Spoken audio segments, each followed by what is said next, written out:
소중한 사연을 나누는 세상만사입니다.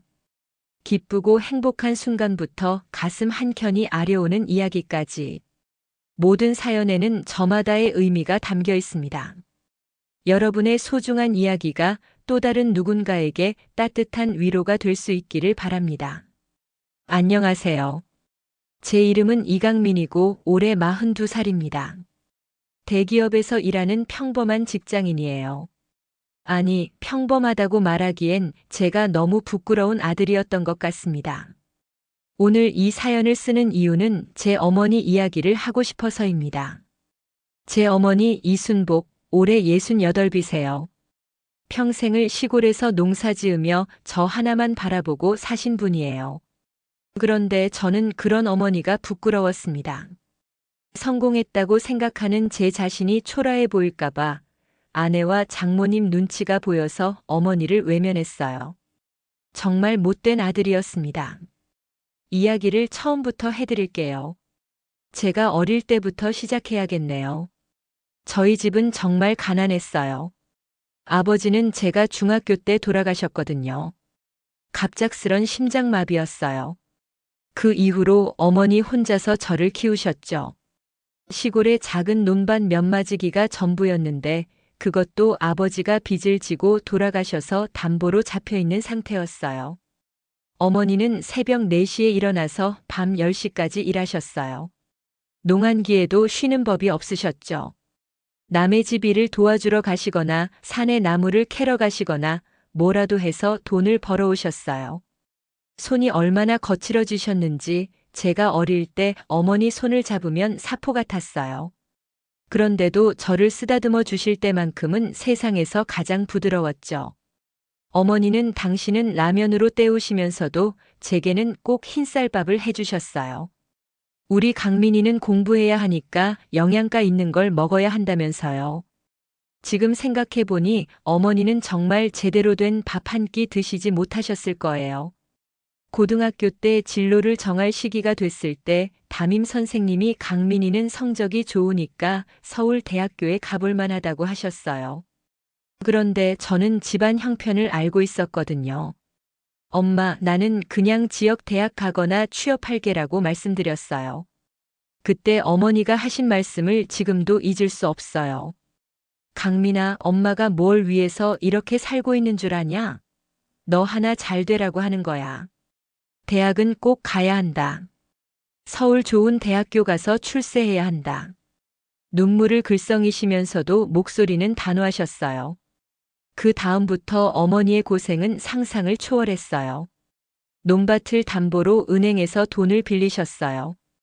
그것도 모자라서 사채까지 쓰셨죠. 저는 그런 줄도 모르고 서울에서 대학 생활을 했어요. 물론 아르바이트도 했지만 등록금이며 생활비며 만만치 않았거든요. 대학 다니는 4년 동안 어머니가 얼마나 힘드셨을지 지금 와서 생각해보면 정말 죄송해요. 한 번은 여름 휴가 때 집에 갔는데 어머니가 너무 말라 계신 거예요. 물어보니까 더운 여름에 남의 집 건축 일을 도와주러 다니신다는 거예요. 벽돌 나르고 시멘트 푸는 일까지 하셨던 거죠. 엄마, 이런 일까지 하실 필요 없어요. 내가 휴학하고 돈 벌게요 라고 했더니 어머니가 화를 내시더라고요. 내가 공부에만 집중하면 그만이야. 나는 괜찮으니까 걱정하지 말라고. 그런데 어머니 등에 뭔가 상처가 있더라고요. 물어보니까 벽돌에 긁혀서 생긴 상처라고 하시는데 소독도 제대로 안 하고 계셨어요. 그때 저는 정말 마음이 아팠어요. 그래서 더 열심히 공부했죠. 어머니의 희생에 보답하고 싶었거든요. 장학금도 받고 성적도 올리고 대기업 입사를 목표로 정말 열심히 살았어요. 다행히 대학교 4학년 때 지금 다니고 있는 회사에 합격했어요. 대기업이었거든요. 어머니한테 전화드렸을 때 어머니가 얼마나 기뻐하셨는지 몰라요. 우리 강민이가 드디어 해냈구나. 이제 엄마도 어깨 펼 수 있겠다면서 울면서 웃으셨어요. 입사하고 나서 첫 월급을 받았을 때 절반을 어머니께 드렸어요. 어머니는 받으시지 않으려고 하셨지만 엄마가 그동안 저를 위해 쓰신 돈에 비하면 아무것도 아니에요. 이제부터는 제가 효도할게요라고 말씀드렸죠. 처음 몇 년간은 정말 그럴 생각이었어요. 어머니께 용돈도 드리고 명절 때마다 찾아뵙고 가끔은 서울로 모셔다가 맛있는 것도 사드리고요. 어머니도 정말 좋아하셨어요. 그런데 제 인생이 바뀌기 시작한 게 회사에서 지금 제 아내인 박선영을 만나면서부터예요. 선영이는 저와는 완전히 다른 환경에서 자란 사람이었어요. 아버지가 변호사이시고 어머니는 대학 교수셨거든요. 그야말로 명문가 출신이었죠. 처음에는 그런 선영이가 저 같은 사람에게 관심을 보인다는 게 신기했어요. 저는 촌놈이고 선영이는 서울에서 나고 자란 세련된 여성이었으니까요. 그런데 선영이가 저의 성실함과 똑똑함을 좋아한다고 하더라고요. 사귄 지 1년쯤 됐을 때 선영이네 집에 인사를 드리러 갔어요. 정말 대단한 집이었어요. 강남의 아파트였는데 인테리어며 가구며 제가 상상도 못할 정도로 고급스러웠죠. 선영이 부모님도 굉장히 교양 있고 세련된 분들이셨어요.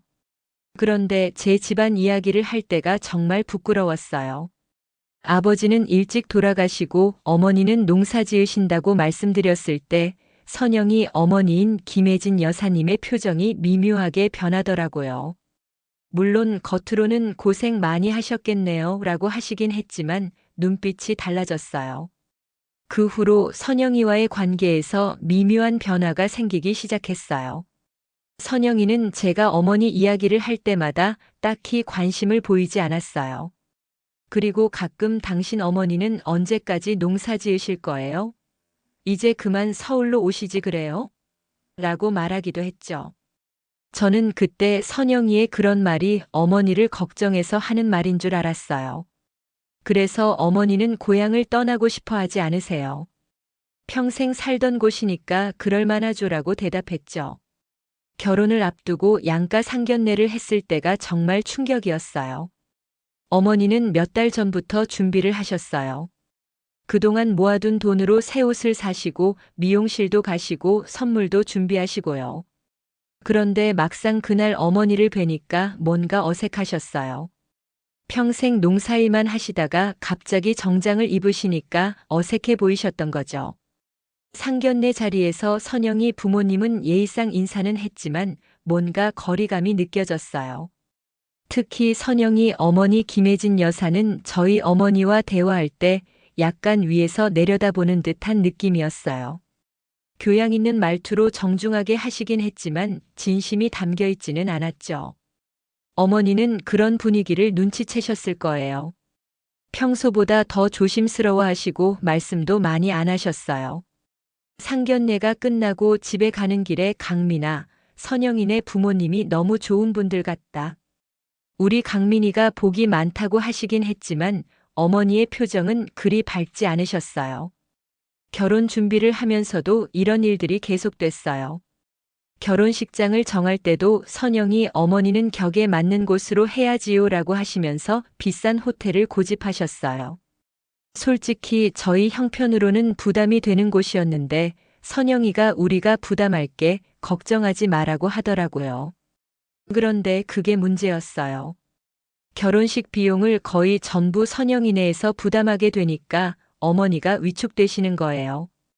강민아, 엄마가 너에게 해줄 수 있는 게 없어서 미안하다고 하시는데 정말 마음이 아팠어요. 결혼식 당일에도 어머니는 구석진 자리에 앉아서 조용히 계셨어요. 선영이네 친척들은 화려하고 세련된 분들이 많았는데 저희 쪽은 시골에서 온 친척들이라 좀 대조가 됐죠. 어머니는 그런 걸 다 아시고 더욱 조용히 계셨어요. 결혼하고 신혼집을 마련할 때도 마찬가지였어요. 선영이 부모님이 전세금을 대부분 지원해 주셨거든요. 저도 나름대로 모은 돈이 있었지만 강남의 아파트 전세금에는 한참 모자랐죠. 어머니는 내가 도와드려야 하는데 미안하다고 하시면서 당신이 가지고 계시던 돈을 모두 주시려고 했어요. 그런데 그 돈이라고 해봐야 몇백만 원 정도였거든요. 저는 어머니 돈은 어머니가 쓰세요. 제가 알아서 할게요라고 말씀드렸지만 어머니는 며칠 동안 속상해 하셨어요. 내 아들 결혼하는데 엄마가 해준 게 없다면서요. 신혼 생활이 시작되면서 문제는 더욱 심각해졌어요. 선영이는 겉으로는 시어머니를 공경한다고 하면서도 실제로는 어머니를 불편해했어요. 어머니가 서울에 오시면 어머니 힘들게 올라오지 마세요. 저희가 내려가줘라고 하면서 사실상 오시지 말라는 뜻이었죠. 그리고 어머니의 생활 방식을 이해하지 못했어요. 어머니는 평생 절약하며 사셨으니까 습관적으로 음식도 남기지 않으시고 전기도 아껴 쓰시고 그러셨거든요. 그런데 선영이는 시골에서의 습관을 도시에서까지 가져오시면 곤란해요라고 하면서 은근히 구박을 했어요. 저는 그때 선영이의 말이 틀리지 않다고 생각했어요. 어머니가 좀 더 현대적으로 생활하시면 좋겠다는 생각도 했고요. 지금 생각해보면 정말 바보 같은 생각이었는데 그때는 어머니보다는 아내 편을 들었던 것 같아요. 시간이 지나면서 어머니를 찾아뵙는 횟수도 줄어들었어요. 명절 때나 어머니 생신 때나 이런 특별한 날에만 가게 됐죠. 전화도 자주 드리지 않았고요. 선영이가 당신은 어머니와 통화만 하면 1시간씩 하는데 우리 시간도 좀 생각해봐라고 하면 저도 그래, 좀 줄여야겠다고 생각했거든요. 어머니도 눈치를 채셨을 거예요. 전화를 하실 때도 바쁘지. 이따 시간 날 때 다시 전화할게라고 하시면서 금방 끊으셨어요. 예전에는 제 일상이나 회사 생활에 대해 자세히 물어보시곤 했는데 점점 그런 것도 줄어들었죠. 결혼 3년 차 즈음에는 선영이 어머니 김혜진 여사가 저희 집에 자주 오시기 시작했어요. 선영이 아버지가 일찍 은퇴하시면서 집에서 부부가 함께 계시는데 뭔가 답답하다고 하시면서요. 처음에는 며칠씩 머물다 가시더니 나중에는 아예 한 달씩 계시기도 했어요. 그런데 김혜진 여사가 계실 때 제 어머니가 오시면 분위기가 이상해지는 거예요. 김혜진 여사는 교수 출신이라 말씀도 유창하시고 교양도 있으시거든요. 반면 저희 어머니는 시골에서만 사셔서 말씀도 사투리가 섞여 있고 좀 투박하시잖아요. 김혜진 여사는 겉으로는 정중하게 대하시지만 은근히 저희 어머니를 무시하는 듯한 느낌이었어요. 예를 들어서 어머니가 시골에서 농사 짓는 이야기를 하시면 아, 그런 일도 참 힘들겠어요 라고 하시면서 관심 없다는 표정을 지으시거나요. 그리고 저희 어머니 앞에서 우리 선영이 아버지는 변호사이고 저는 대학에서 교수를 했어요 라든지 강민이가 정말 똑똑해서 좋은 집안으로 시집 올 수 있었네요. 이런 식으로 말씀하시는 거예요. 겉으로는 칭찬하는 것 같지만 사실은 내 아들이 우리 딸과 결혼한 게 행운이라는 뜻이었죠. 저는 그런 분위기가 불편했지만 직접적으로 뭐라고 할 수는 없었어요. 김혜진 여사가 저희를 많이 도와주셨고 선영이의 어머니이기도 하고 또 겉으로는 예의를 지키면서 말씀하시니까요. 어머니도 그런 분위기를 느끼셨을 거예요. 김혜진 여사가 계실 때는 더욱 조심스러워 하시고 말씀도 적게 하셨어요. 그리고 저에게 강미나 선영이네 어머니가 계실 때는 내가 가지 않는 게 좋겠다. 불편하실까 봐라고 하시더라고요. 저는 그때 괜찮아요, 어머니. 언제든 오세요라고 말씀드렸지만 사실 마음 한편으로는 어머니가 안 오시면 좀 편할 것 같다는 생각을 했어요. 정말 나쁜 아들이었죠. 이런 상황이 몇 년 더 계속됐어요. 저는 회사에서 승진도 하고 연봉도 올라가고 나름대로 성공가도를 달렸어요. 선영이와의 관계도 안정적이었고 특별한 갈등도 없었죠. 다만 어머니와는 점점 더 멀어졌어요. 어머니는 혼자서 시골에 사시면서 농사를 계속 지으셨어요. 나이가 들어가시는데도 몸이 허락하는 한 일을 하셨죠. 가끔 이제 그만하시고 편히 쉬세요라고 말씀드려도 일 안 하면 뭘 하고 살아라고 하시면서 계속 일하셨어요. 그런 어머니를 보면서도 저는 크게 걱정하지 않았어요. 어머니는 워낙 건강하셨고 시골 생활에 익숙하셨으니까 알아서 잘 지내실 거라고 생각했거든요. 그리고 솔직히 말하면 어머니가 서울로 오셔서 저희와 함께 사는 건 좀 부담스러웠어요. 선영이나 김혜진 여사가 불편해 할 것 같았거든요. 그러다가 작년 가을에 일이 터진 거예요. 어머니가 갑자기 몸이 안 좋다고 하시면서 병원에 가보셨는데 정밀 검사를 받아보라고 하시더라는 거예요. 시골 병원에서는 한계가 있으니까 서울 큰 병원에 가보라고 하셨다고 해요. 그때 저는 그럼 서울로 오세요. 제가 병원 예약 잡아드릴게요라고 말씀드렸어요. 어머니는 괜찮다, 큰 것 아닐 거야라고 하시면서 처음에는 거부하셨는데 제가 몇 번 권해서 결국 서울로 오시기로 하셨죠. 그런데 어머니가 서울에 오시는 날 저는 갑자기 중요한 프로젝트 발표가 있어서 병원에 함께 가지 못했어요. 선영이가 내가 어머니 모시고 갈게라고 했는데 지금 생각해보면 그때 제가 함께 갔어야 했어요. 병원에서 검사를 받으시고 다행히 큰 문제는 없다는 결과가 나왔어요. 다만 나이에 따른 노화 현상이고 평소보다 조금 더 건강 관리에 신경 쓰시라는 정도였죠. 저는 안심이 됐어요. 그런데 그날 저녁에 일이 생긴 거예요. 어머니가 병원을 나와서 집으로 돌아가시는 길에 지하철역 근처에서 소매치기를 당하신 거예요. 지갑을 통째로 털리셨다고 해요. 그 안에는 병원비로 쓰고 남은 돈과 집으로 돌아갈 차비, 그리고 어머니가 평생 모아두신 적금 통장까지 들어있었대요. 어머니는 완전히 당황하셨죠. 낯선 서울에서 돈도 없고 어떻게 해야 할지 모르셨던 거예요. 그래서 저희 집으로 오신 거죠. 그런데 제가 그때 회사에서 중요한 회의가 있었어요. 몇 달 전부터 준비해온 프로젝트의 최종 발표였거든요. 그래서 휴대폰을 진동으로 해놓고 회의에 집중하고 있었어요. 어머니는 저희 집 문 앞에서 한참을 망설이셨을 거예요. 그리고 용기를 내어서 초인종을 누르셨죠. 그런데 문을 연 건 선영이었어요. 선영이는 어머니가 갑자기 나타나신 걸 보고 깜짝 놀랐대요. 더구나 어머니의 옷차림이 평소와 달리 좀 지저분했거든요. 병원 갔다가 지하철 타고 여러 곳을 다니시면서 옷이 구겨지고 그러셨던 거죠.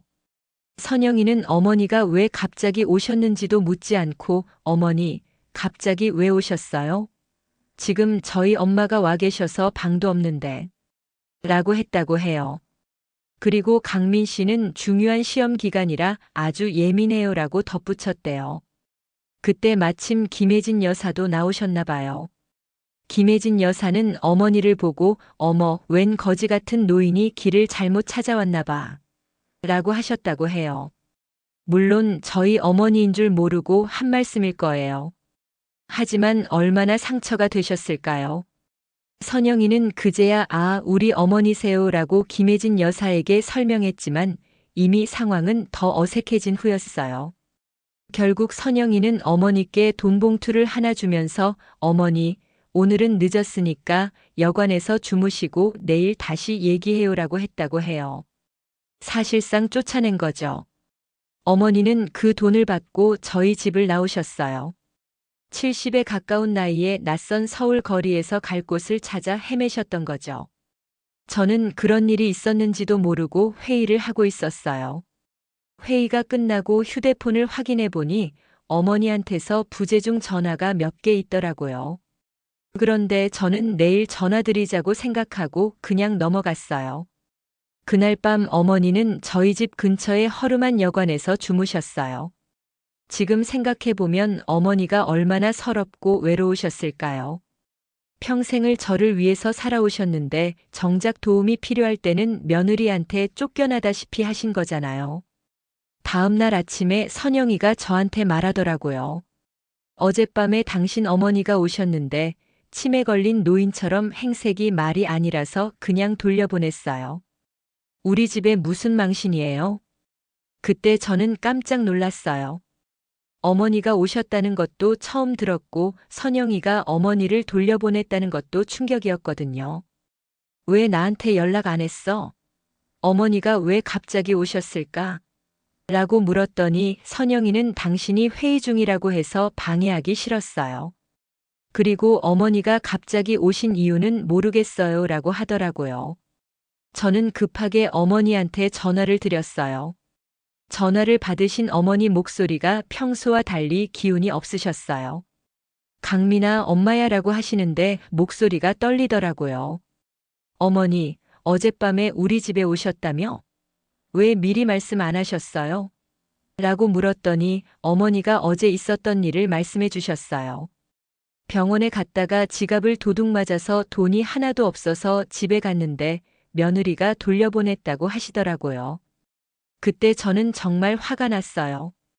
어머니가 그런 상황에 계셨는데 선영이가 어떻게 그럴 수 있나 하는 생각이 들었거든요. 그래서 어머니 지금 어디 계세요? 제가 바로 갈게요라고 했어요.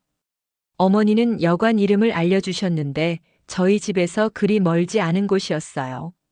저는 급하게 회사에 반차를 내고 어머니한테 갔어요. 여관에 도착해서 어머니를 뵈었는데 정말 충격이었어요. 어머니가 그렇게 초라해 보이신 적이 없었거든요. 평소에는 비록 옷이 화려하지는 않지만 항상 깔끔하게 입고 계셨는데 그날은 정말 지치고 힘들어 보이셨어요. 어머니는 저를 보시자마자 강민아 미안하다. 엄마가 너한테 짐만 되는구나라고 하시면서 눈물을 흘리셨어요. 저도 그런 어머니를 보니까 눈물이 났어요. 어머니, 무슨 말씀을 그렇게 하세요? 제가 미안해요라고 했죠. 어머니한테 어제 있었던 일을 자세히 들어보니까 정말 가슴이 아팠어요. 어머니가 얼마나 당황하고 무서우셨을까요? 낯선 곳에서 돈도 없고 갈 곳도 없고 그런 상황에서 유일한 희망이었던 아들 집에서 쫓겨났으니까요. 저는 어머니를 집으로 모시고 갔어요.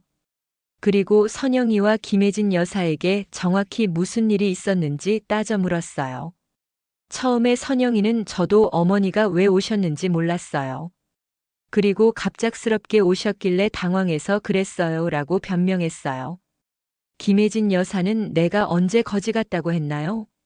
그냥 길을 잘못 찾아온 줄 알았을 뿐이에요 라고 하시더라고요. 하지만 저는 그런 변명을 들을 수가 없었어요. 어머니가 그렇게 힘든 상황에 계셨는데 최소한의 배려도 없었잖아요. 설령 갑작스럽게 오셨다고 해도 일단은 안으로 모시고 사정을 들어본 다음에 판단해야 하는 거 아닌가요? 저는 그날 정말 화가 났어요.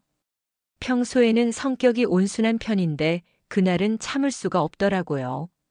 어머니를 거실로 모시고 앉히고 선영이와 김혜진 여사 앞에서 이야기했어요. 어머니, 저기 앉으세요. 이 집이 누구 덕분에 마련된 집인지 똑똑히 보세요라고 했어요. 그리고 선영이와 김혜진 여사에게 저희 어머니가 저를 위해 얼마나 희생하셨는지, 제가 지금의 자리에 오기까지 어머니가 얼마나 고생하셨는지 이야기했어요. 선영 씨, 그리고 김혜진 여사님. 제가 지금 이렇게 살 수 있는 건 모두 저기 계신 어머니 덕분입니다. 어머니는 평생을 저 하나만 바라보고 사셨어요. 논밭을 담보로 빚을 내서 저를 대학까지 보내셨고, 당신은 라면으로 끼니를 때우시면서도 저한테는 좋은 거 먹이려고 하셨어요. 제가 대기업에 다니고 이런 집에 살고 선영 씨와 결혼할 수 있었던 것도 모두 어머니 덕분이에요. 그런데 그 어머니가 도움이 필요해서 오셨을 때 어떻게 그렇게 대할 수 있어요? 저는 정말 목소리를 높여서 말했어요. 평소 제가 그런 적이 없어서 선영이도 김혜진 여사도 깜짝 놀라는 것 같더라고요. 특히 김혜진 여사에게는 더 직설적으로 말했어요. 김혜진 여사님, 제 어머니를 거지 같다고 하셨죠? 그런데 그 거지 같은 어머니가 키운 아들이 당신 딸과 결혼했고 지금 이렇게 잘 살고 있어요. 그게 뭐가 부끄러운 일인가요? 그리고 선영 씨, 당신이 어머니께 무슨 짓을 했는지 스스로에게 물어보세요. 70에 가까운 연세에 도움이 필요해서 온 시어머니를 길거리로 내쫓다시피 한 게 며느리가 할 일인가요? 김혜진 여사는 제가 그렇게 말하니까 할 말이 없으셨나 봐요. 평소에는 말이 많으신 분인데 그날은 별로 할 말이 없으셨더라고요. 대신 내가 그럴 의도는 아니었다고 하시면서 변명만 하셨어요. 선영이는 그제야 자신이 잘못했다는 걸 깨달은 것 같았어요. 저희 어머니 앞에 무릎을 꿇고 사과했어요. 어머니, 정말 죄송해요. 제가 상황을 제대로 파악하지 못했어요. 용서해 주세요라고 하면서 눈물을 흘렸어요. 저는 김혜진 여사에게도 분명히 말했어요. 김혜진 여사님, 이제 그만 저희 집에서 나가주세요. 어머니가 편히 쉴 수 있도록 해주세요. 김혜진 여사는 화가 나셨을 거예요. 평생 그런 대우를 받아본 적이 없으실 테니까요. 하지만 딸인 선영이가 잘못을 인정하는 상황에서 더 이상 뭐라고 할 수는 없으셨던 것 같아요. 결국 다음 날 짐을 싸서 나가셨어요. 그날 이후로 정말 많은 게 달라졌어요. 우선 제 자신이 달라졌어요. 그동안 제가 얼마나 못된 아들이었는지 깨달았거든요. 어머니를 부끄러워하고 아내와 장모 눈치를 보느라 정작 가장 소중한 사람을 소홀히 했던 거죠. 어머니는 처음에는 저희 집에 계시는 걸 불편해 하셨어요. 강민아, 엄마는 시골로 내려갈게. 여기 있으면 선영이가 불편할 거야 라고 하셨거든요. 하지만 저는 어머니, 이제 그런 걸 신경 쓰지 마세요. 여기가 어머니 집이에요 라고 말씀드렸어요. 선영이도 완전히 달라졌어요.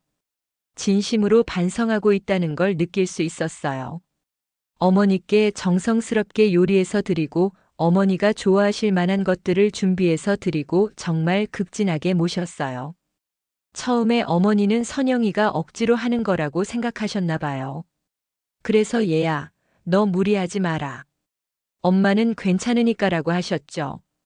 하지만 선영이가 계속 진심으로 대하니까 어머니도 마음을 여시더라고요. 제가 가장 크게 달라진 건 어머니에 대한 태도예요. 출근하기 전에는 반드시 어머니께 인사를 드리고 퇴근하면 어머니와 시간을 보내려고 노력했어요. 주말에는 어머니와 함께 시장도 가고 산책도 하고 어머니가 좋아하실 만한 곳도 다녀오곤 했어요. 어머니는 그런 변화를 정말 좋아하셨어요. 강민아, 엄마가 얼마나 행복한지 몰라. 이런 날이 올 줄 몰랐다고 하시면서 눈물을 흘리셨어요. 저도 그런 어머니를 보니까 마음이 뭉클했어요. 선영이도 시어머니와 진짜 가족이 된 것 같았어요. 어머니가 시골 음식을 해주시면 선영이가 어머니 손맛이 정말 좋다면서 진심으로 좋아했어요. 그리고 어머니의 인생 이야기를 들으면서 어머니가 정말 고생 많이 하셨구나라고 하면서 존경하는 마음을 표현했어요. 어머니도 선영이를 진짜 딸처럼 생각하기 시작하셨어요. 우리 선영이는 참 착하다. 강민이가 복이 많아서 좋은 며느리를 만났다고 하시면서 선영이를 정말 아끼셨어요. 김혜진 여사는 저희 집을 나간 후에도 한동안 서운해 하셨나 봐요. 선영이한테 전화해서 사위가 너무 심하게 했다고 하시기도 했고 시어머니가 와 있으니까 너희 생활이 불편하지 않냐고 하시기도 했대요. 하지만 선영이는 엄마, 저는 지금이 좋아요. 어머니가 계시니까 집이 더 따뜻해진 것 같아요 라고 답했다고 해요. 그리고 제가 그동안 어머니께 너무 잘못했어요. 강민이 말이 맞아요 라고 하면서 김혜진 여사를 설득했대요. 시간이 지나면서 김혜진 여사도 조금씩 마음이 바뀌신 것 같았어요. 명절 때 저희 집에 오셔서 저희 어머니와 함께 명절 준비를 하시기도 했고 어머니와 대화도 많이 하셨어요. 물론 완전히 예전과 같아진 건 아니지만 최소한 서로 존중하는 관계가 된 것 같았어요. 지금은 어머니가 저희와 함께 사신 지 거의 6개월이 됐어요. 어머니는 정말 행복해 하세요.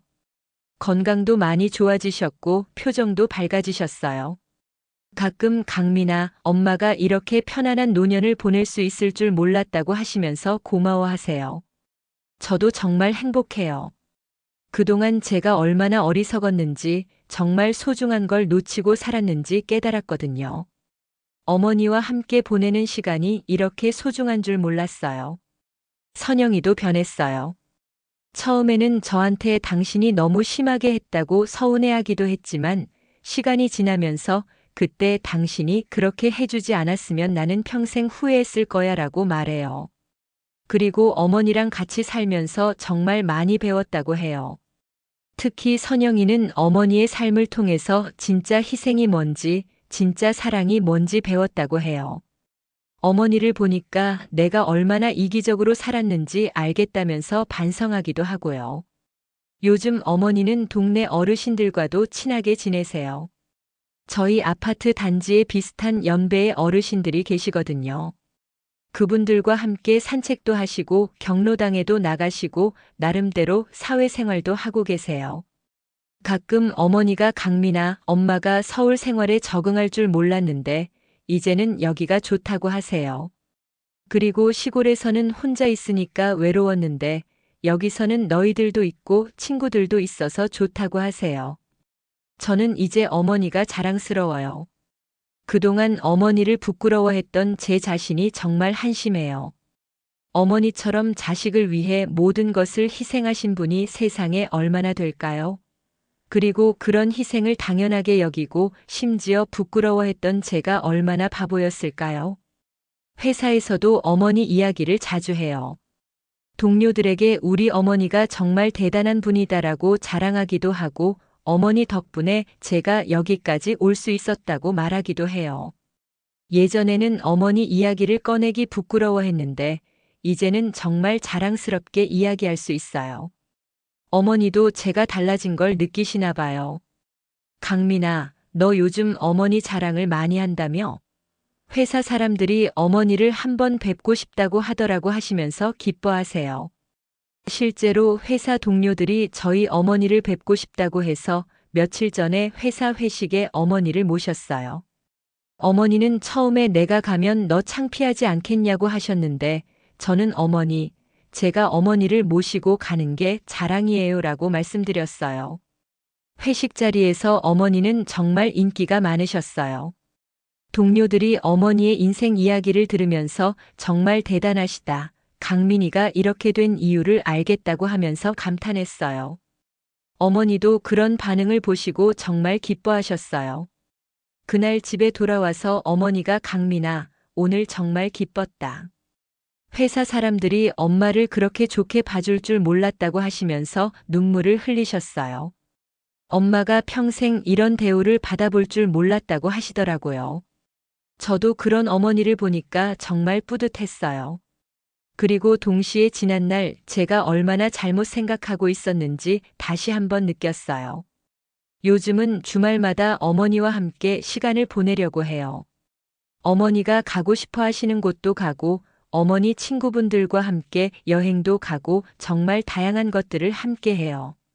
선영이도 함께 하면서 진짜 가족이 된 느낌이에요. 어머니는 가끔 강미나 엄마가 얼마나 더 살지는 모르겠지만 이렇게 행복한 시간을 보낼 수 있어서 정말 감사하다고 하세요. 그럴 때마다 저는 어머니, 아직 오래오래 함께 있어야 해요라고 말씀드려요. 그리고 어머니께 정말 감사하다고 말씀드려요.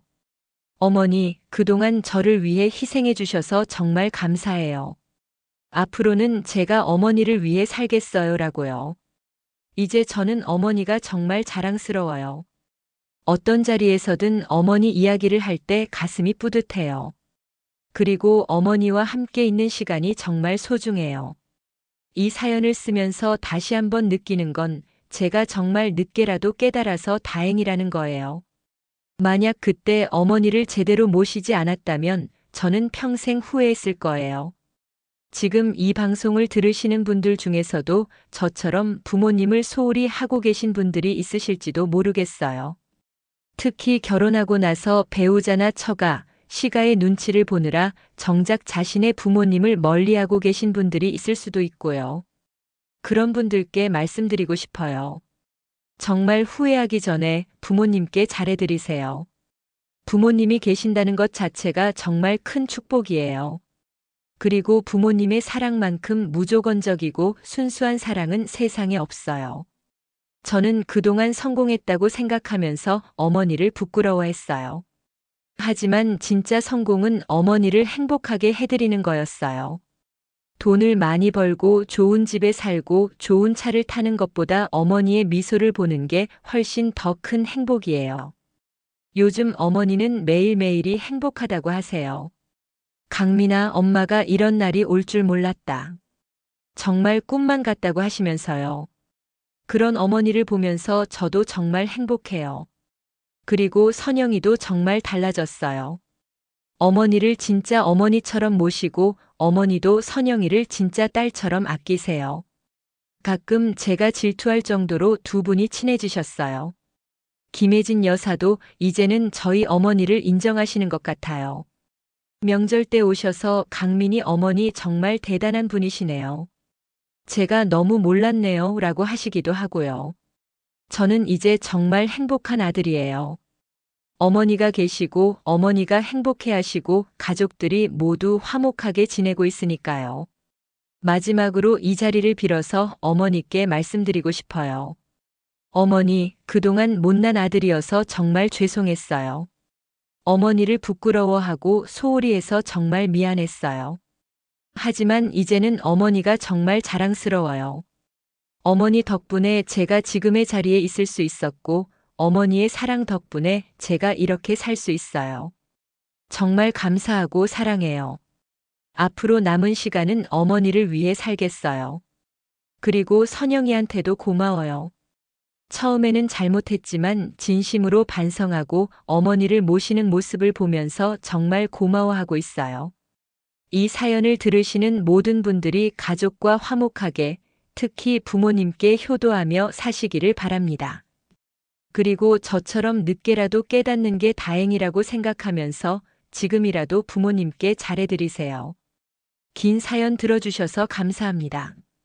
영상이 재미있으셨다면 구독과 좋아요, 댓글까지 부탁드리고 오늘도 건강하고 행복한 하루 되시길 바랍니다.